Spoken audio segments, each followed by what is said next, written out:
আজ আমি আপনাদের সাথে শেয়ার করব আমি কিভাবে রাইস কুকারে গরুর মাংস রান্না করে থাকি। আজকে আমি মাংস রান্না করার জন্য নিয়েছি এখানে মুগ ডাল আর মুসুরি ডাল, আর নিয়েছি কিছু মাংস। তো আমি এখানে আলু নিয়ে নিচ্ছি,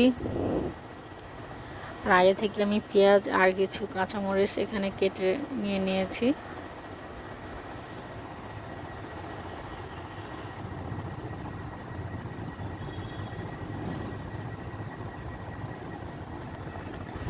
এখন হচ্ছে মশলা সব কিছু দিয়ে আমি ভালোভাবে এটাকে মাখিয়ে নিব।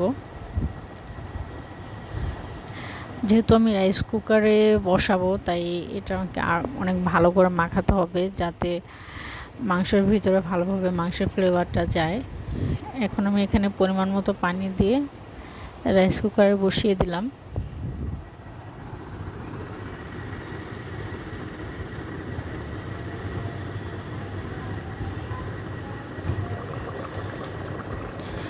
দেখুন মাংসটা প্রায় বলক চলে আসছে, তো মাংস প্রায় আধা সেদ্ধ হয়ে গিয়েছে।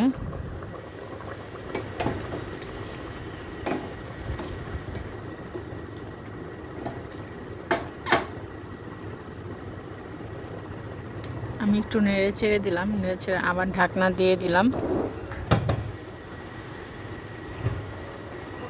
তো এখন আমার মাংস রান্নাটা হয়ে গেছে।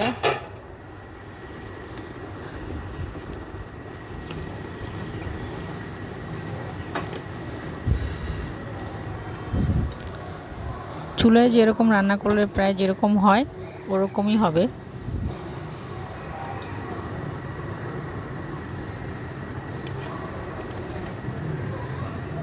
মাংসটাও খুব ভালো করে সেদ্ধ হয়েছে।